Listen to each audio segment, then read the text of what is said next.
contiene una teología tan profunda y eso es lo que nos vamos a ver esta mañana. Así que glorificando a Dios en la prueba. Si gusta, me acompaña leyendo. La palabra se lee en nombre del Padre, del Hijo y del Espíritu Santo, versículo 13. Y un día aconteció que sus hijos e hijas comían y bebían vino en casa de su hermano el primogénito. Y vino un mensajero a Job y le dijo: estaban arando los bueyes y las asnas paciendo cerca de ellos, y acometieron los sabeos y los tomaron, y mataron a los criados a filo de espada. Solamente escapé yo para darte la noticia. Aún estaba hablando cuando vino otro que dijo: fuego de Dios cayó del cielo, que quemó las ovejas de los pastores y los consumió. Solamente escapé yo para darte la noticia. Todavía estaba hablando y vino otro que dijo: los caldeos hicieron 3 escuadrones y arremetieron contra los camellos y se los llevaron y mataron a los criados a filo de espada. Y solamente escapé yo para darte la noticia. Entre tanto que hablaba, vino otro que dijo: tus hijos y tus hijas estaban comiendo y bebiendo vino en casa de su hermano el primogénito. Y un gran viento vino del lado del desierto y azotó las 4 esquinas de la casa, la cual cayó sobre los jóvenes y murieron. Y solamente escapé yo para darte la noticia. Y note el versículo 20. Entonces Job se levantó y rasgó su manto y rasuró su cabeza y se postró en tierra y adoró. Y dijo: desnudo salí del vientre de mi madre y desnudo volveré allá. Jehová dio y Jehová quitó. Sea el nombre de Jehová bendito. Pues Dios y Padre, gracias por tu infinita bondad. Gracias por tu hermosa palabra, Señor, que nos ayuda a entender tu carácter, nos ayuda a entender, Señor, cómo actúas, Señor. Bendice a mis hermanos que pongan mucha atención y que juntos podamos ser edificados con esa hermosa palabra. En nombre de Jesús, amén y amén. Hermanos, ¿cuál sería nuestra respuesta ante la dificultad? ¿Cuál sería nuestra respuesta o nuestra reacción cuando viene el dolor a nuestra vida? Escuchamos muchas peticiones en la iglesia, pero ¿cuál sería nuestra respuesta ante el dolor? ¿Cuál sería nuestra respuesta ante el sufrimiento? ¿Cuál sería nuestra respuesta ante las dificultades? Muchas veces tenemos una actitud de renegar, de reclamar al Señor: ¿por qué me pasa esto? ¿Por qué a mí? ¿Quién soy yo, Señor? Y comenzamos a reclamarle al Señor, y eso es una actitud negativa en la cual no puede estar en un cristiano. Si usted se fijó, hermanos, en los últimos versículos que leímos, Job, ¿qué hizo después de haber recibido todas esas malas noticias? Yo creo que Job puede quizás dar testimonio de un dolor que muchos quizás han pasado por pérdida de un familiar, pero creo que él supera todo eso porque perdió todo, hermano. ¿Qué pasa si nos quitan la casa? ¿Qué pasa si nos quitan el carro? ¿Qué pasa si nos quitan el trabajo? ¿Qué pasa si perdemos un hijo? ¿Qué pasa? ¿Qué hacemos? Pero ¿qué hizo Job? Dice que se postró y adoró al Señor. Y dijo: bueno, Jehová dio, Jehová quitó. Sea el nombre de Jehová bendito. ¿Podemos nosotros, hermanos, de esa manera glorificar a Dios en medio de la prueba? ¿Podemos nosotros glorificar al Señor? Porque muchas veces ignoramos los propósitos del Señor. Ignoramos todo lo que el Señor hace, sus planes que son perfectos. Entonces, ¿cuál sería nuestra respuesta? Y hermanos, en esta idea hay una suposición, porque cuando estamos con los creyentes, hermanos, quiero poner esta idea.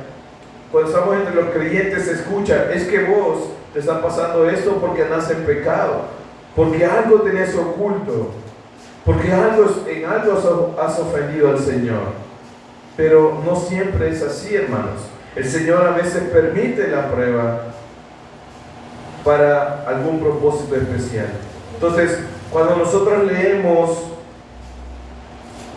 esto, hermanos, vemos que el Señor tiene un propósito y hay que tener cuidado con esos malos comentarios que se nos vienen.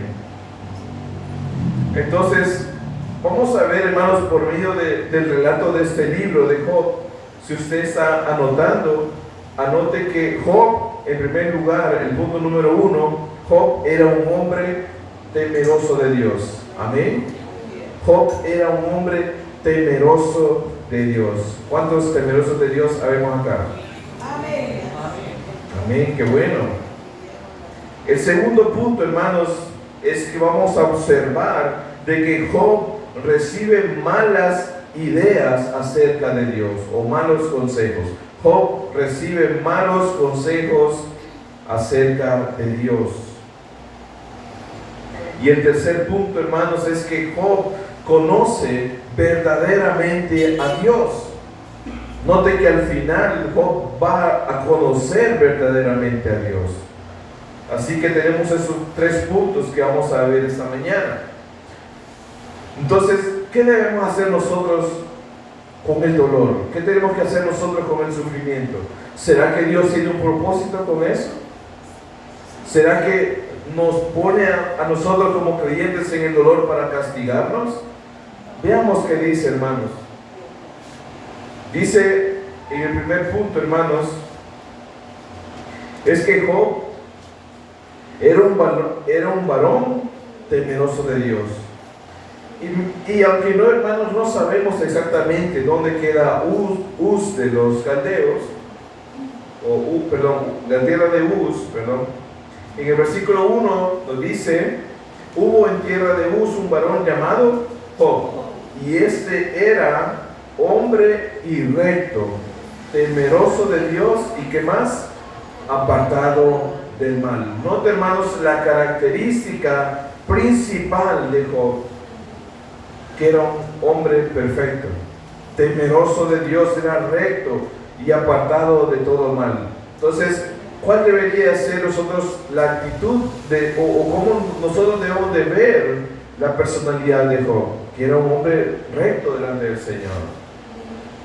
Ahora, lo que me llama la atención en este texto, hermanos, es que como una persona que no era hebrea, no era del pueblo de Israel, no era del pueblo de Dios, como una persona gentil podía temer a Dios.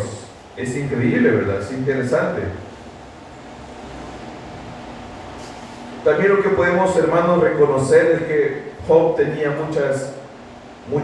muchos bienes, era poderoso económicamente, tenía muchas riquezas.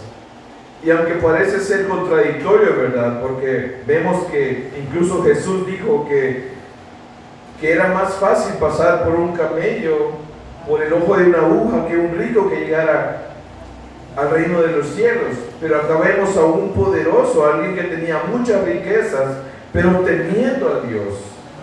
Entonces, no podemos nosotros decir, que los ricos se van a perder, no.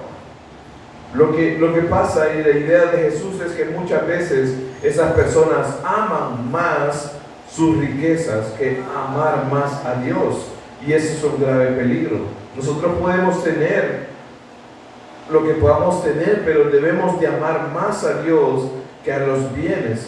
Y como dice también su palabra, donde esté su tesoro, allí va a estar nuestro corazón. Amén. Entonces, hermanos, no es excluyente, no es que Dios está diciendo los ricos no van a entrar al cielo. No, es una forma de decir de que es muy complicado, que si amas a las riquezas, va a ser muy complicado que llegues a amar a Dios completamente. Entonces, la idea, hermanos, es que Job era alguien temeroso de Dios. Y eso se cumple, hermanos. Si usted encuentra en la lectura de Job, la lee y lee otros libros como Eclesiastés y Proverbios, usted va a notar cómo es la sabiduría para el hebreo, para la sabiduría para el contexto judío. Ahora bien, Job, mire cómo se centra en esto. Si usted tiene Eclesiastés 12, hermanos, yo creo que usted se lo puede hasta de memoria. Dice Eclesiastés 12:13, el fin de todo el discurso es este. Viene Salomón y después de todo lo que él mencionó en el libro, que usted ya se lo puede, dice el fin o el objetivo o el punto de este libro es este: teme a Dios y guarda sus mandamientos, porque esto es el todo del hombre. Entonces, si se fija, hermanos, Eclesiastés comienza anunciando que podemos tener riquezas, podemos tener familia, podemos tener salud, pero todo eso es vanidad, es algo que no se puede tomar, es algo inestable. Algún día podemos tener riquezas, mañana no podemos tener salud, mañana no. Pero en todo, hermanos, ¿cuál sería el objetivo del ser humano? ¿Cuál sería el objetivo del creyente? Salomón lo dice de esa forma cerrada: teme a Dios. Amén. Temer a Dios es el objetivo de todos los creyentes, de todo humano, y guardar sus mandamientos.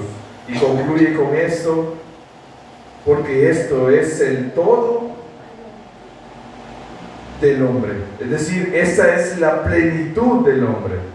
Nosotros, créame que a veces nos sentimos vacíos cuando estamos por alcanzar una meta, y al llegar a esa meta queremos completar otra meta y otra meta y otra meta, y esa es la naturaleza del ser humano. Cuando yo me gradué de bachillerato, quería ya obtener otro título, y quería obtener otro título. Me gradué de la universidad, quería otro título, y así es el ser humano, quiere ir creciendo. Pero, hermanos, la plenitud del ser humano es esa, como lo dice Eclesiastés: temer a Dios y guardar sus mandamientos. Amén. Si no estamos haciendo eso, entonces nunca vamos a tener, o siempre vamos a tener, el vacío en nosotros. Ahora bien, me pregunto, ¿por qué hay muy buenos hermanos? Porque hay fieles creyentes del Señor que sufren en esa vida. ¿Ya se ha preguntado eso? ¿Por qué hay hermanos que con medio dolor, en medio de la dificultad, van a la iglesia, se congregan, siguen alabando al Señor? ¿Por qué ocurre esto? ¿Será que el cristiano no debe de sufrir? ¿Somos inmunes al sufrimiento y al dolor? ¿Será que tenemos una capa que nos protege del dolor? No, ¿verdad? No somos inmunes. Y, hermanos, si esto fuera así, si nosotros fuéramos inmunes a todo dolor, a toda dificultad, entonces, hermanos, ¿qué sentido tendría la vida eterna? El hermano cantaba: cuán gloriosa será la mañana. Entonces, ¿por qué cantamos esto? Porque en el cielo nosotros tenemos la esperanza que todo esto va a acabar. Ya no va a haber llanto, dice, ya no va a haber dolor, ya no va a haber necesidad de un sol, porque el resplandor de Dios, el resplandor de Cristo va a estar ahí. No va a haber llanto, el Señor va a enjugar nuestras lágrimas, dice Apocalipsis. Entonces, hermanos, si nosotros estamos acá esperando tener todo, tener salud, tener dinero, tener todo, entonces, ¿qué sentido tendría la vida eterna si ya lo vamos a tener acá? Pero, hermanos, ni aún así, teniendo todas las riquezas del mundo, nada de eso es comparable con lo que vamos a recibir en los cielos. Amén.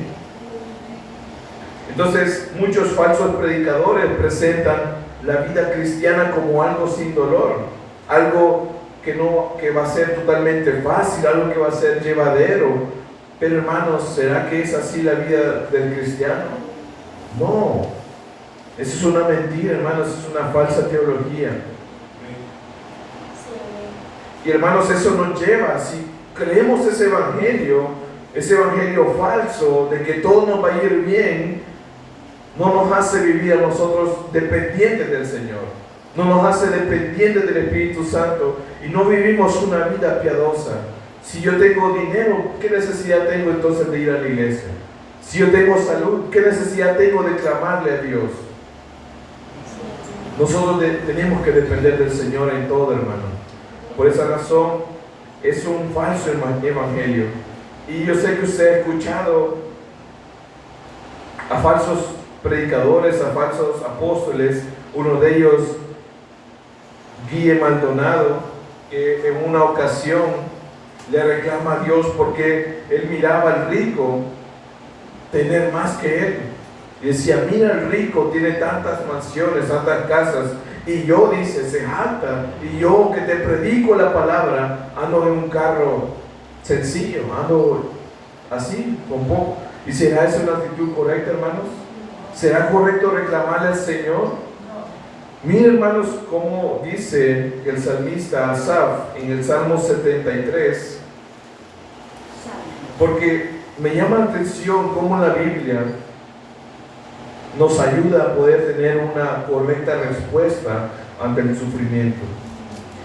Salmo 73, 1 dice, ciertamente es bueno Dios para con Israel, para con los limpios de corazón. En cuanto a mí, dice Asaf, casi se deslizaron mis pies, por poco resbalaron mis pasos, porque tuve, que dice, hermano, envidia de los arrogantes, viendo la prosperidad de los impíos. Hermanos, note cómo el salmista contrasta la bendición de Dios, y él dice que tenía o casi le da envidia de los arrogantes, de los impíos que eran prosperados.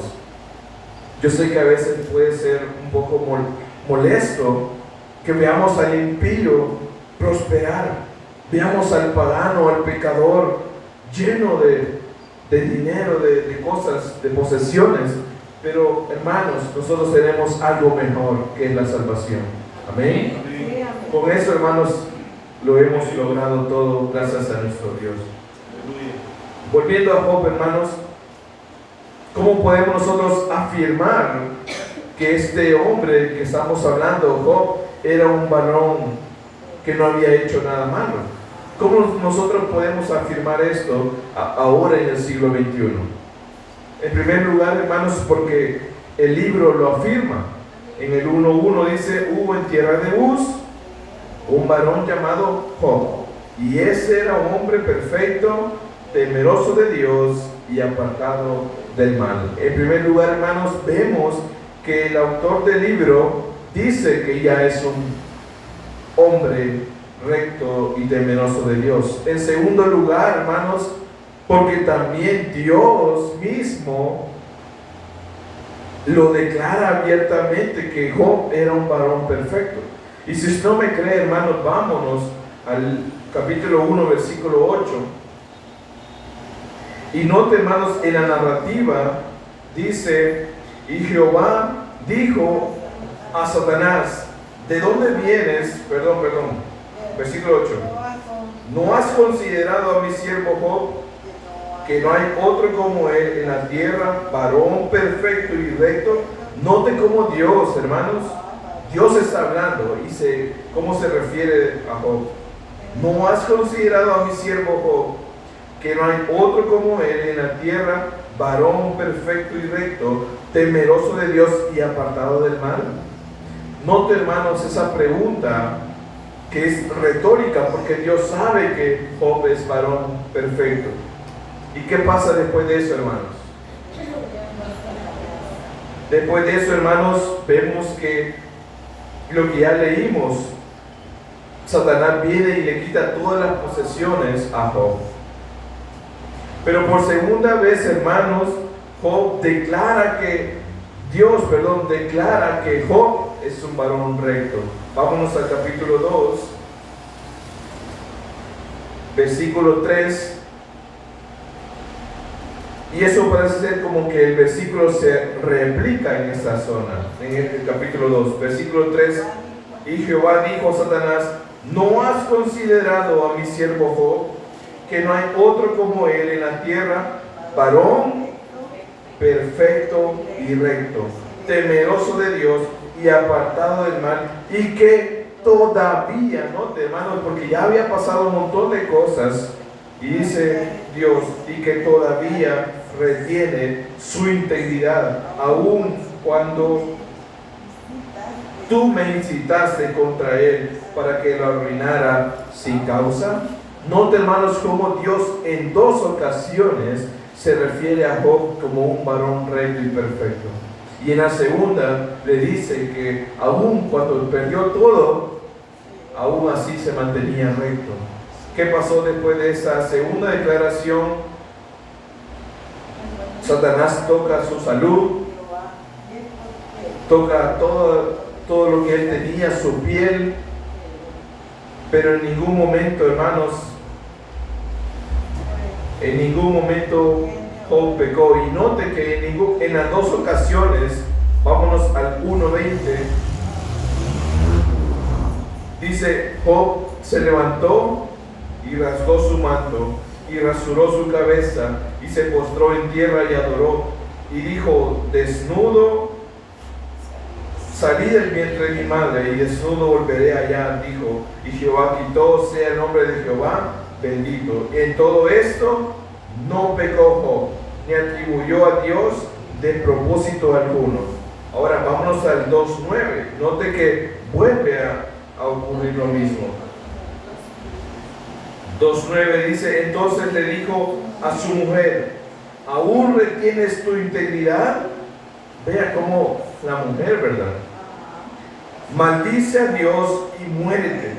Y el versículo 10 dice: y él le dijo: como suele hablar cualquiera de las mujeres fatuas, has hablado. ¿Qué? ¿Recibiremos de Dios el bien y el mal lo recibiremos? En todo esto no pecó Job con sus labios. Note, hermanos, cómo Job sabía de dónde venían las cosas buenas, pero también sabía las dificultades que podían venir del Señor. Y en ningún momento Job pecó. La mujer le dijo: maldice a Dios y muérete. ¿Será un buen consejo eso, hermanos? ¿Será bueno tener una esposa así? Creo que nadie, una compañera, un compañero o compañera de vida que le dé esos consejos, creo que no. Pero hay que tener cuidado, hermanos, de los consejos que recibimos, incluso de los que creen que son, o creemos nosotros que son cristianos. Y eso nos lleva al segundo punto, hermanos. Que Job recibe malas ideas o malos consejos acerca de Dios. En esa parte del libro vamos a empezar lo que se conoce como la teología o la sabiduría humana, que está comprendida, hermanos, desde el capítulo 3 al capítulo 37. Vamos a encontrar una serie de diálogos en los cuales se presenta la sabiduría más grande del ser humano en un libro. Entonces, tengamos, hermanos, cuidado con los consejos que recibimos, incluso de las personas que creen que son cristianos. Dice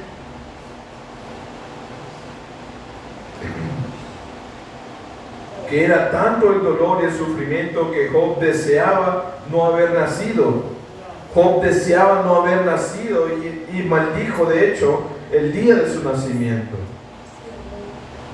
Y lo que me llama la atención,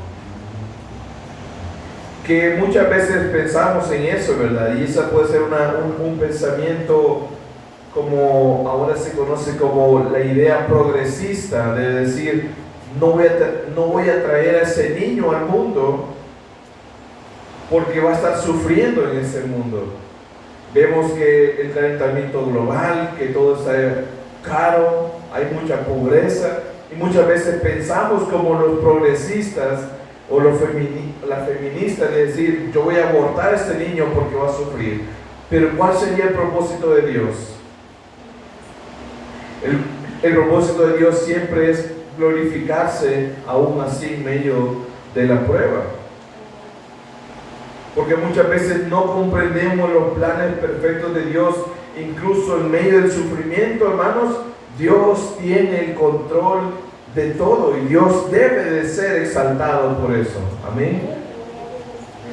Es importante, hermanos, recibir una buena orientación bíblica. Cuando estamos en el medio del dolor, nosotros nos acercamos a hermanos a pedir oración, a pedir consejos, y es bueno. Proverbios 11:14 nos dice: donde no hay dirección sabia, caerá el pueblo, dice. Mas, note la contraparte, mas en la multitud de consejeros hay seguridad. Hermanos, no es malo pedir consejos. Si usted aquí tiene un hermano, un amigo de mucha confianza, acérquese, pida consejo. O si no, al pastor, a algún líder, pida consejo. Pero no es malo pedir consejo, sino que hay que pedir un consejo sabio basado en la palabra de Dios. Ahora bien, volviendo a Job, en el libro nos presenta 4 personajes que eran amigos de Job. En el primer lugar encontramos a Elifaz el temanita. Vamos a Job capítulo 1. Dice: entonces respondió Elifaz temanita y dijo: si probáramos hablarte, te será molesto, pero ¿quién podrá detener las palabras? He aquí tú enseñabas a muchos y fortalecías a las manos débiles. Y comienza, ¿verdad?, a mencionarle, pero al final le menciona, ¿verdad?, que él era el culpable de algún pecado. En segundo lugar aparece Bildad, hermanos, en el 8. En el 8:1 dice: respondió Bildad el suita y dijo: ¿hasta cuándo hablarás tales cosas y las palabras de tu boca serán como viento impetuoso? ¿Acaso torcerá Dios el derecho o pervertirá el Todopoderoso la justicia? En tercer lugar aparece Zofar, en la amatita, en el capítulo 11. Respondió Zofar la amatita y dijo: las muchas palabras no han de tener respuesta, y el hombre que habla mucho será justificado. ¿Harán tus falacias callar a los hombres? ¿Harás escarnio y no habrá quien te avergüence? Hermanos, estos 3 personajes comienzan a argumentar contra Job con la idea de que ellos pensaban de que Job había cometido algún pecado, y con esa idea venían y decían: todo lo que te ha pasado es porque has pecado, todo lo que te ha pasado es porque algo has ofendido al Señor, en algo has fallado, y por eso Dios te está castigando severamente. ¿Y será eso cierto, hermanos? ¿Será que Dios estaba castigando a Job? No. Ahora viene, hermanos, un cuarto personaje, que es Eliú. Y Eliú lo vamos a encontrar, hermanos, hasta el final, casi al final, en el capítulo 32. Y note cómo empieza: cesaron esos 3 varones de responder a Job, por cuanto él era justo a sus propios ojos. Entonces Eliú, hijo de Baraquel, el busita de la familia de Ram, se encendió en ira contra Job, se encendió en ira por cuanto se justificaba a sí mismo más que a Dios. Note que después de los discursos de los 3 amigos, Job hace un discurso justificándose él mismo y diciendo: yo no he hecho nada malo. Yo no he hecho nada malo para que el Señor me esté castigando. En su propia mente él pensaba que estaba siendo castigado. Yo soy inocente. Necesito, incluso él menciona que necesita una persona que interceda por él, o él mismo quiere presentar el caso delante de Dios y decirle: yo soy inocente, pero aparentemente no da una respuesta. Entonces, hermanos, lo que podemos ver que estos 3 amigos le dan un mal consejo acerca de Dios. Le dan un mal consejo. Y si usted mira los diálogos, le invito a que entre semana lea los diálogos. Parecen ser de mucha sabiduría. Son muy sabios. Pero vaya conmigo, hermanos. Al final,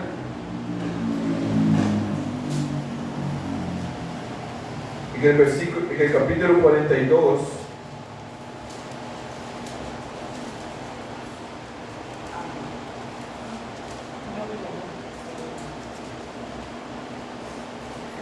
mire cómo fue la respuesta de Dios ante la idea de esos hombres que hablaron con Job. Y aconteció que después que habló Jehová estas palabras a Job, ya vamos a ver qué fue lo que el Señor le dijo a Job. Jehová dijo a Elifaz, el temanita, que fue el primer amigo que habló, ¿verdad? Mi ira se encendió contra ti y tus dos compañeros, porque no habéis hablado de mí lo recto como mi siervo Job. Note, hermanos, cómo Dios se molestó con esos tres hombres, con Elifaz y con sus otros dos amigos, porque no hablaron lo recto delante de Dios. Y si usted lee los capítulos, parecen ser muy sanos sus consejos, pero no era lo correcto. Muchas veces podemos nosotros escuchar buenos consejos. Mira, ya no vayas a esa iglesia. Mira, muchos te están gritando ahí, muchos te regañan. ¿Serán esos buenos consejos? Entonces, tenemos que examinar qué tipo de consejos y qué tipo de amigos estamos escuchando. Viene Dios, se enoja y le dice que no han hablado lo recto delante de mí, así como lo hizo Job. Por eso tenemos que tener cuidado, hermanos, con los consejos que recibimos. Y esto nos lleva, hermanos, al tercer punto, porque Job lo que dijo apunta que no conocía perfectamente a Dios. Pero en ese tercer punto, Job conoce verdaderamente a Dios. Después, hermanos, de esa sección que les mencionaba, que era hasta el capítulo 37, donde se presenta la sabiduría humana, en el capítulo 38 ocurre algo tan impresionante. Ocurre algo sobrenatural. Y note, versículo 1, entonces respondió Jehová a Job desde un torbellino y dijo, hermanos, quiero detenerme un momento ahí. Note, hermanos, solo en esa parte, como yo creo que la mayoría, ya todos hubiéramos quedado de rodillas, humillados, asustados, con miedo, con temor, al ver que Dios apareciera en un torbellino. Creo que fuera lo más asombroso que nosotros pudiéramos haber visto en nuestra vida. Pero viene y Dios habla y dice, ¿quién es ese que oscurece el consejo con palabras sin sabiduría? Note, hermanos, cómo Dios reduce la sabiduría humana a nada. Ahora, dice Dios, o Jehová, ahora ciñe como varón tus lomos, yo te preguntaré y tú me contestarás. Le dice Dios, ahora ponete bien los pantalones, socate bien el cincho y vas a escuchar lo que yo tengo que decir. ¿Y quién puede, hermanos, ponerse a discutir con Dios? ¿Quién puede reclamarle a Dios? Y empieza, hermanos, en el capítulo 138, versículo 4. Dice, ¿dónde estabas tú cuando yo fundaba la tierra? ¿Quién ordenó sus medidas, si lo sabes? ¿O quién extendió sobre ella cordel? Hermanos, ¿podemos reclamarle a Dios? Estábamos nosotros ahí con Él midiendo la tierra, poniendo alguna piedrita para hacer el fundamento de las cosas. Estábamos ahí cuando Él separó los mares. No, hermanos. Mire cómo dice el 17. Que han sido descubiertas las puertas de la muerte y has visto las puertas de la sombra de muerte. Versículo 22. ¿Has entrado tú en los tesoros de la nieve o has visto los tesoros del granizo? Versículo 29. ¿De qué vientre salió el hielo y la escarcha del cielo? ¿Quién la engendró? Hermanos, es una forma poética de decir, yo hago la nieve. ¿Acaso tú puedes hacer algo similar? Nosotros no podemos hacer ni siquiera nada, no podemos hacer replicar algo, no podemos hacer nada. Pero Dios le reclama eso a Job. Ahora bien, vámonos al 39:13.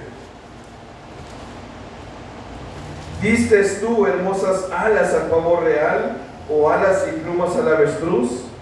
¿Ya se han fijado, hermanos, cómo son esos animalitos? ¿Cuánto detalle tienen esas plumas? ¿Cuánto detalle tiene cada cosa creada? Solo Dios pudo haber hecho eso, hermanos. Salmo 19:1 dice, los cielos cuentan la gloria de Dios y el firmamento, miren, hermanos, el universo anuncia la obra de sus manos. Hermanos, no hay nada que el Señor no haya hecho. El Señor hizo todo y nosotros, hermanos, somos hechos por Él. ¿Por qué vamos a reclamarle a Dios? ¿Por qué razón le vamos a reclamar? ¿Acaso puede decirle el barro al alfarero, ¿por qué me hiciste así? No, hermanos. Y muchas veces tenemos esa actitud porque no conocemos a Dios, porque no tememos a Dios. Y eso es un error, hermanos, muy grave. Incluso, hermanos, Dios menciona a Behemoth, que es una de las criaturas que Él está orgulloso de haber hecho, en el 40:15. Incluso menciona a Leviatán en el 41. Y Él está orgulloso de esas criaturas que son increíbles, pero que ni siquiera un ser humano puede atar o que puede cazar. Entonces, hermanos, note, hermanos, que terminando el capítulo 41, le dio respuesta Dios a Job de por qué le pasaban las cosas. ¿Encontró usted en algún momento que le dice, mira, Job, disculpame, es que estábamos hablando ahí con el diablo y mira, no, en ningún momento le dio explicaciones, en ningún momento Dios se justificó delante del hombre. Entonces podemos entender que todo tiene un propósito de Dios. Dios tiene el control de todas las cosas, ya sea lo bueno, ya sea lo malo, ya sea la salud, el dolor, la dificultad. Dios tiene el control de todo y todo está en sus planes, hermanos. Eso nos invita a nosotros a darle gloria a Dios, exaltar a su nombre y descansar también en Él. Podemos descansar, hermanos, en el Señor porque Él tiene el control de todo. Ahora bien, ¿cómo podemos nosotros glorificar a Dios en medio del dolor? ¿Cuál debería ser nuestra respuesta ante el sufrimiento? Vea cómo dice Job capítulo 2, ya finalizando este hermoso libro. Job capítulo 42, versículo 1, respondió Job a Jehová y dijo, yo conozco que todo lo puedes y que no hay pensamiento que se esconda de ti. ¿Quién es el que oscurece el consejo sin entendimiento? Por tanto, vea cómo Job se humilla delante de Dios. Dice, por tanto yo hablaba lo que no entendía, cosas demasiado maravillosas para mí que yo no comprendía. Oye, dice Job, te ruego y hablaré. Tú te preguntaré y tú me enseñarás. De oídas te había oído, mas ahora mis ojos te ven. Por tanto me aborrezco y me arrepiento en polvo y ceniza. Hermanos, cómo se humilla Job delante de Dios al ver que no podía hacer nada ante la soberanía del Señor. Nosotros tenemos a veces una actitud de decir: Señor, ¿por qué me enfermé? ¿Por qué esto? ¿Por qué lo otro? Pero Job reconoció que el Señor tenía plan perfecto para eso. Ahora bien, ¿cómo podemos nosotros nuevamente glorificar a Dios en medio del dolor? ¿Cómo podemos honrar el nombre de Dios cuando estemos pasando por algún sufrimiento? ¿Y qué dice la Biblia acerca del sufrimiento? Si nos vamos, hermanos, a Santiago,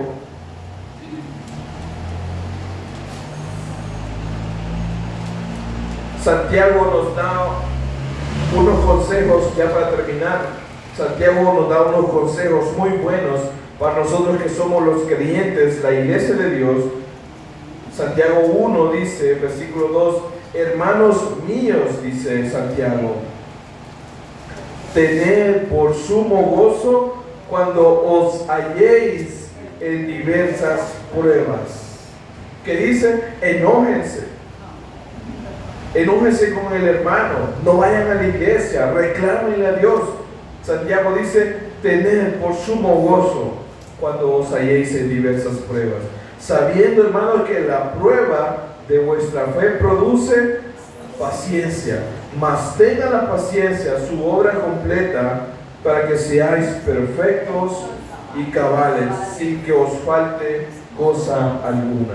Santiago nos apunta a decir que todas las cosas esas nos pueden ocurrir, pero que tengamos todo esto como por sumo gozo, lo más alto de lo que se puede tomar como gozo. Y aclara que todo esto viene a ser para que seamos perfectos y cabales y que no nos falte cosa alguna. Hermanos, si tenemos la salvación, si tenemos el regalo de la gracia del Señor, lo tenemos todo. Amén. Podemos tener enfermedades, podemos tener dificultades económicas, pero si tenemos a Cristo, hermanos, lo tenemos todo. Amén. Más adelante, hermanos, en el Santiago 5, y note cómo Santiago ahora va a mencionar al personaje que estuvimos estudiando. Santiago 5:11 dice, he aquí, tenemos por bienaventurados a los que sufren. Note, hermanos, que son doblemente dichosos los que sufren. Habéis oído de la paciencia de Job y habéis visto el fin del Señor, que el Señor es muy misericordioso y compasivo. Note, hermanos, la hermenéutica que hace Santiago. No dice, miren, si sufran, porque el Señor se lo va a duplicar. No, note lo que dice Santiago. Habéis visto el fin del que el Señor es misericordioso y compasivo.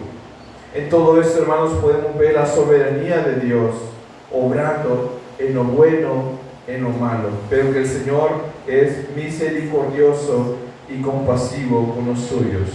Eso nos da una gran esperanza para creer y confiar en el Señor todos los días. Ahora, hermanos, si estamos pasando por dolor, por dificultades, creo que es bueno meditar en ello y reconocer que Cristo ha pagado nuestra mayor deuda, que es el pecado. Y que si tenemos dificultades, pero si tenemos a Cristo, hermanos, lo tenemos todo. Y el Señor sabe lo que hace. Hermanos, espero que me haya comprendido. Quiero que oremos para cerrar este tiempo. Gracias, Señor, por tu amor. Gracias, Señor, por tu bondad y tu misericordia.